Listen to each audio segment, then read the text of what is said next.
the lifers, and about restoring meaningful commutation and other options for parole for lifers. So it's 10:30 now. There's a meeting with the governor at 11, or the governor's office at 11, that a set group of people are already going to.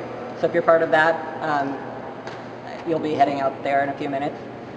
If you're not part of that, there are 3 things we can do until the press conference at noon. You can actually start lobbying if you are feeling up for that. We have lobbying packets and a list of people, and we can set up teams who want to do that. If you're feeling like you want to wait until after lunch, there'll be plenty of time to do it then.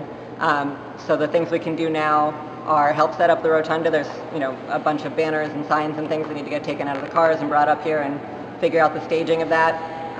There's also lunch food if people feel like they're hungry and can't wait until afterwards. And we can also just get to know each other and talk and think more about strategizing, read through the talking points, and prepare for the lobbying efforts this afternoon. Does that make sense? Does anybody have any questions? Do you have a camera?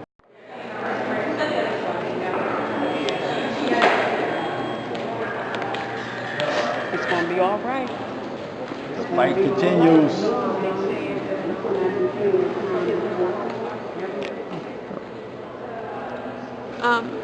My name is Sarah Morris. I'm with Decarcerate PA, and I'm here today at the Capitol to rally to restore meaningful commutations in Pennsylvania because for the past, I've been involved in organizing around mass incarceration in Philadelphia for the past 9 years, and for 8 of those years I've been lucky enough to have a number of mentors who really inspire and motivate me in fighting to bring people home from prison and motivate me to believe that something different is possible. And it just happens that all of those mentors are serving life without parole sentences in the state of Pennsylvania, and even though they spend almost all of their time thinking and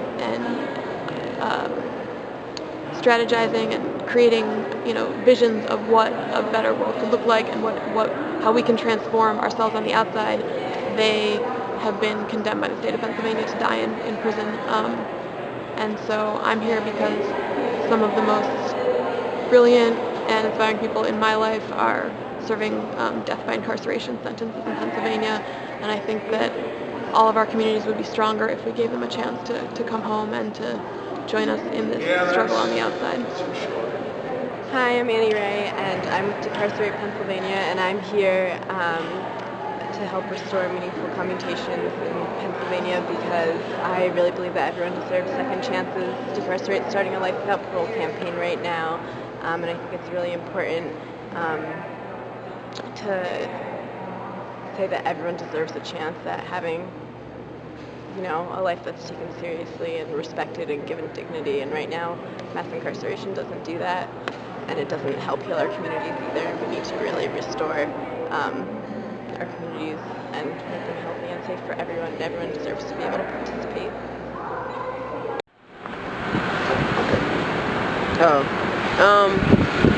My name is Black Rap Medusa. I'm a revolutionary hip hop artist, and today I'm here to talk about the prison state and the commutation process and abolishing the life without parole sentencing in Pennsylvania. So I'm a hip-hop artivist, so to speak. I use my art to create social change and awareness about issues that affect, Black and oppressed communities. Alright, let's see, my ammunition is activism, no sacrilege, no capitalism, and no regret about my past decisions. I call that active living. I paint a picture vivid, been kinda cataclysmic since I've been gifted with the light to spit it. I got that cosmic flow that fill your spirit, and plus that green that make you reach the ceiling. Baby, please don't try to fight the feeling. Enemies, don't let me catch you slipping, cause indeed I got the right to kill him. Kill him, kill him, kill him. Alright? I'm also working on a documentary called Bring the Beat Back. It's about autistic resistance from a Black feminist perspective as well as hip-hop activism. So it's kind of going to talk about, a multifaceted prong in bringing the beat back and bringing the original culture of hip-hop back to using it for a tool for empowerment. So check out my GoFundMe, check out my Facebook, Bring the Beat Back. let's get this movement started. Alright. I'm a reproductive justice and human rights activist and a librarian, and I'm committed to social justice and social change in this society. And I'm here today in solidarity with Avis Lee and with all the people who are fighting for justice and liberation, and really to talk about the importance of examining the impact of the prison industrial complex on the lives of black and brown people, because we have been facing so much violence and so much criminalization in this society, and it is killing us. It is tearing our communities and our families apart, and you know, our humanity is not respected. And so that's why I'm here today, because I believe that we are all valuable. I believe that we have a right to speak up for the ones that we love, and I believe that if we don't do it, no one else will. And there's no better time than now. It's an urgent time in the world. We can see that in all of our cities, from Pittsburgh to Ferguson to Gaza to Chicago to Florida. I'm here, you know, in solidarity with Marissa Alexander. I'm here in solidarity with Mike Brown and the spirit of Mike Brown and Leon Ford and all the people that we are bringing with us to this place. And I just hope that we can make a difference today by speaking truth to power and by being honest about the lives that we are living and the violence that we're facing. One of our amazing holders will point at the words together and we'll say restore, meaningful, commutation, to begin. Is that something people feel comfortable with? If I get a raise of hands of who would be interested and open to doing that, because if there's only like 2 people, then we won't do it. But okay, there's a couple. All right, cool. So we'll start that way, and we'll just do restore, meaningful, commutation. It'll be written on the back, and somebody will point with a rhythm. And we'll do that at the beginning, and we'll start the story, and then at the end, we're all going to, again, I'm saying this just in case somebody missed it.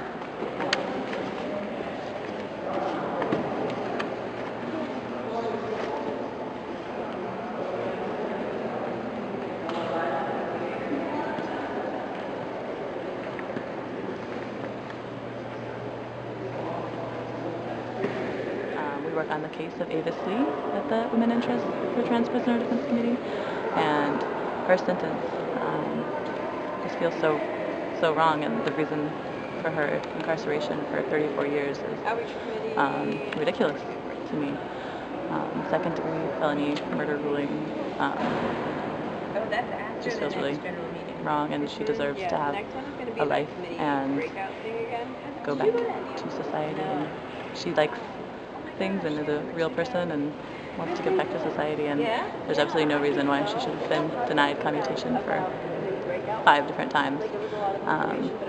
And I think we just need to raise awareness about the commutation process and make sure it's being used efficiently or well, or used at all, and that our prison system isn't just a totalitarian mechanism to put people away and leave them locked up, whether or not it makes any sense anymore. I'm here because I've been working with the Women in Trans Prisoner Defense Committee for the last couple of years, and I correspond with Avis Lee, who is up for commutation today. And I believe that the current state of the criminal and justice system is one of the biggest human rights abuses going on in our country. It's fundamentally flawed, it's racist, and it's not helping anyone. It's costing the state billions of dollars, and it's totally lost sight of the purpose, not keeping our country safer, and it's keeping us from having many people who could be contributing in positive ways to our society, from keeping them from being able to participate. So I'm hoping that we can talk some sense into the legislators here.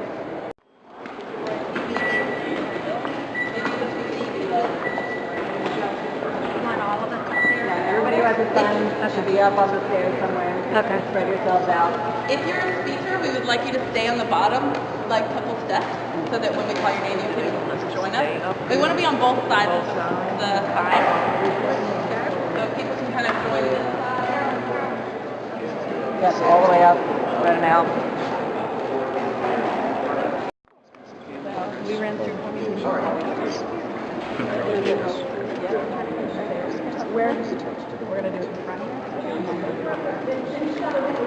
Yay, right Lakers, East and West. Center for Dignity, but New Voices Pittsburgh, of course. My name is Anna Zedera, and I'm co-founder of Let's Get Free. So, just to explain what that means, restore meaningful commutation. Commutation is a process in which sentences are commuted, and we're specifically interested in restoring commutation to people who are like Briefly, actually, life in Pennsylvania is a death sentence.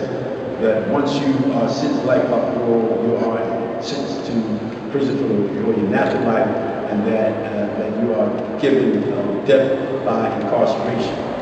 And so, but all the statistics and all critical philosophy said this is a wrong policy. Actually, it costs anywhere from $22,000 to $30,000 to keep a man incarcerated. But when it comes to life, as age goes up, the cost skyrockets. Some people, because of medical situations, the bill can run to close to $100,000.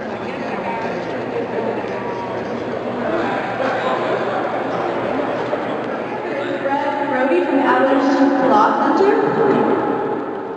Prison is a place where your rights, your humanity are systematically violated on a daily basis, where your health and safety are threatened, and where you're subjected to arbitrary and brutal violence. Pennsylvania is a national leader in sentencing people to die in prison. It has the largest percentage of its prison population serving life without parole sentences. It has the second most anywhere in the country serving life without parole sentences. It has the second oldest prisoner population in the country.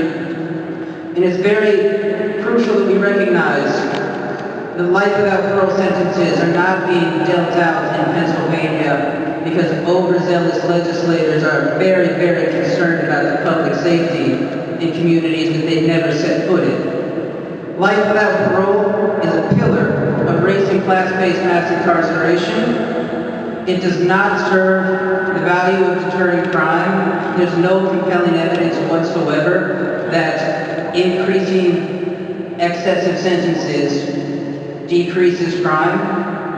There's plenty of evidence, however, that life without parole sentences and mass incarceration permanently exclude people from participation in political, economic, and social life in the country. Just as people who go to prison whenever they attempt to re-enter society are permanently deprived of various rights and economic opportunities by being stigmatized, by being legally discriminated against, life without parole is emblematic of the system that keeps particular categories of people in this country. The racial disparities, how it unfairly targets people of color and oppressed communities in Pennsylvania. For Pennsylvania to truly be beautiful, as we say, we cannot be upholding these unjust laws. The legislation cannot, pass laws on people's lives or dangle this very small window of opportunity in front of these people doing a life sentence.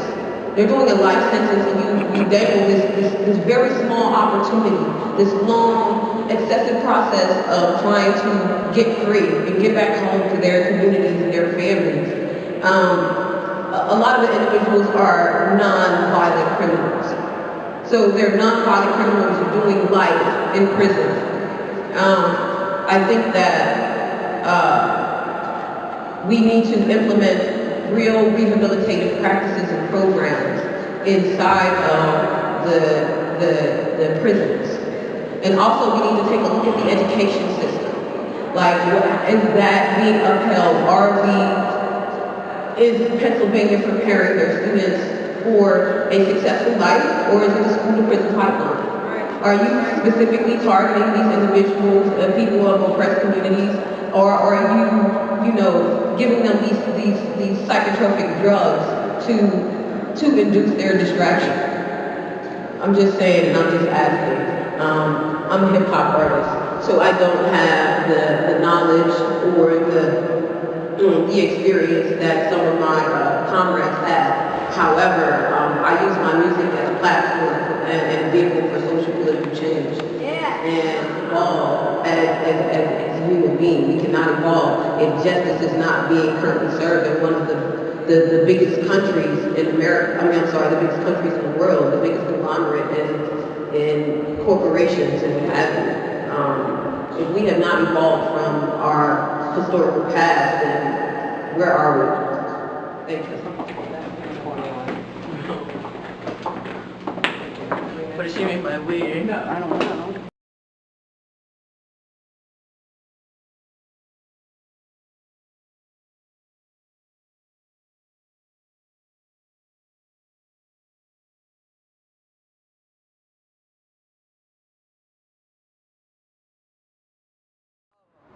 Who was the other guy that we talked to who said he gave us his cards, he got our emails and all of our names and stuff?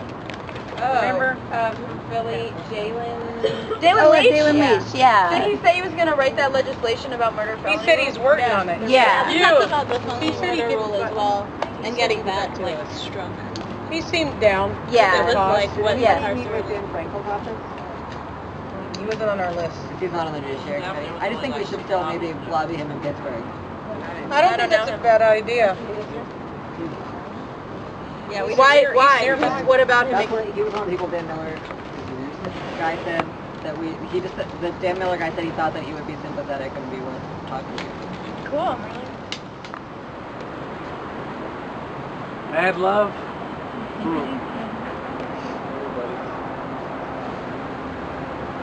Thank you. Thank you for inviting me and having me here, allowing me to share in this.